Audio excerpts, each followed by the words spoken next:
அன்புள்ளம் கொண்ட வீரியமும் தைரியமும் கொண்ட மேசராசி அன்பர்களே, உங்களுக்கு இந்த ஜூலை மாதம் என்னென்ன பலாபலன்கள் காத்துட்டு இருக்கு அப்படின்றத நம்ம பார்க்கலாம். சனி பகவான் உங்களுக்கு 12ஆம் இடத்துல விரயஸ்தானத்தில் பார்த்தீங்கன்னா இருக்கக்கூடிய இந்த காலகட்டம் எவ்வளோ வருமானம் வந்தாலும் செலவுகளை கொஞ்சம் அதிகப்படுத்துறதுக்கான ஒரு சூழல் தான் இந்த இதில் இருக்குது.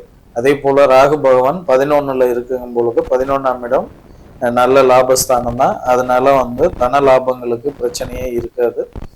அதே போல் கேது பகவான் அவரும் சிம்மத்தில் பார்த்தீங்கன்னா உங்களோட ராசிக்கு 5வது இடத்துல இருக்கக்கூடிய இந்த காலகட்டங்களில்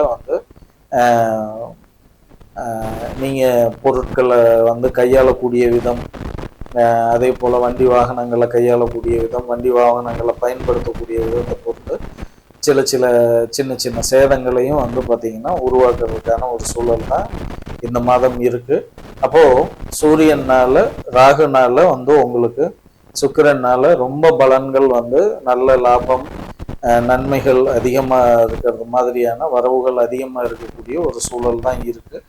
அப்போது நீங்கள் உங்களுக்கான இந்த காரியங்கள்ல தடுமாற்றம், வேலை செய்யக்கூடிய இடங்கள்ல உங்களுடைய பேர் கெடுறதுக்கான ஒரு சூழல், இந்த சேதங்கள் இதெல்லாம் பார்த்தீங்கன்னா குறையிறதுக்கு நீங்கள் சிவபெருமானை வழிபட்டீங்கன்னா உங்களுக்கு இந்த மாதம் ரொம்ப அற்புதமான மாதமாக அமையும்.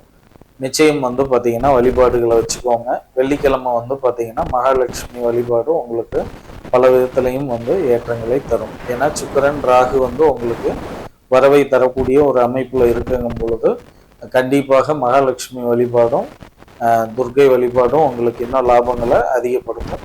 அப்போ இந்த மாதம் சின்ன சின்ன சேதங்கள், அவமானங்கள் இது மாதிரி கலந்து வந்தாலும் உங்களுக்கு பண வரவுல எந்த ஒரு மாற்றம் இல்லாமல் நல்லாவே பார்த்தீங்கன்னா இந்த மாதம் சிறப்பாக இருக்கக்கூடிய ஒரு அமைப்பு தான் இருக்குது. பொருளாதார மேம்பாடு இந்த மாதம் கண்டிப்பாக இருக்குது. இந்த மாதம் இனிய மாதமாக அமைய வாழ்த்துக்கள்.